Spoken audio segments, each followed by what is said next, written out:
നമ്മൾ എന്തെങ്കിലും ഒരു കാര്യം കഴിഞ്ഞിട്ട് ഒരാളെ അപ്രിഷിയേറ്റ് ചെയ്യാറുണ്ടല്ലോ അല്ലേ? അതിന് വേണ്ടിയിട്ട് നമ്മൾ ഏതെല്ലാം വേർഡ്സുകളാണ് യൂസ് ചെയ്യാറ് എന്നൊന്ന് സിമ്പിളായിട്ട് പറയാം. ഫോർ എക്സാമ്പിൾ എപ്പോഴും നമ്മൾ പറയാറുള്ളതാണ് വെരി ഗുഡ് എന്ന്. വെരി ഗുഡ് എന്നുള്ളത് അല്ലെ, അതുപോലെ തന്നെ ഒരു വേർഡാണ് വളരെ നല്ലത് എന്നാണ് വെരി ഗുഡ് എന്ന് പറഞ്ഞത്.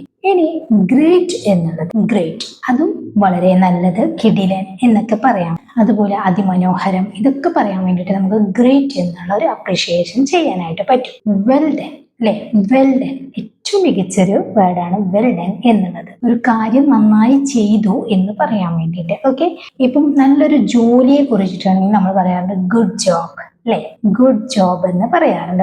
വളരെ നല്ല ജോലി എന്ന് പറയാറുണ്ട്. എക്സലന്റ് എന്നുള്ളത് അല്ലെ, എക്സലന്റ് എന്താണ് എക്സലന്റ് എന്ന് പറഞ്ഞു കഴിഞ്ഞാൽ അത്യുത്തമം എന്ന് പറയുന്നത് അല്ലെ, അത്യുത്തമം എക്സലന്റ്. ചിലർ ഇതിന്റെ മീനിങ് പോലും അറിയാതായിരിക്കും പറയുന്നുണ്ടാവുക. ദാറ്റ്സ് ഗ്രേറ്റ്, ദാറ്റ്സ് ഗ്രേറ്റ് അത് വളരെ നല്ലതാണ് എന്ന് പറയാൻ വേണ്ടിയിട്ടാണ് ദാറ്റ്സ് ഗ്രേറ്റ് എന്ന് നമ്മൾ യൂസ് ചെയ്യുന്നത്. അത് വളരെ നല്ലതാണ്. ഇനി ഇപ്പൊ ഒരാള് ഒരു കാര്യം നന്നായി ചെയ്തു എന്ന് നമ്മൾ പറയാറുണ്ടല്ലോ, അതിനു വേണ്ടിയിട്ട് you did it well, you did it well അതിന് നന്നായി ചെയ്തു. ഓക്കെ, ഇപ്പം ഒരാൾ നന്നായി ഇംഗ്ലീഷ് സംസാരിക്കുകയാണ്, അപ്പൊ നമ്മൾ പറയാറുണ്ട് നീ ഇംഗ്ലീഷ് നന്നായി സംസാരിക്കുന്നു അല്ലെ, നീ ഇംഗ്ലീഷ് നന്നായി സംസാരിക്കുന്നു എന്നുള്ള ഒരു അപ്രിഷിയേഷൻ ചെയ്യാണ്.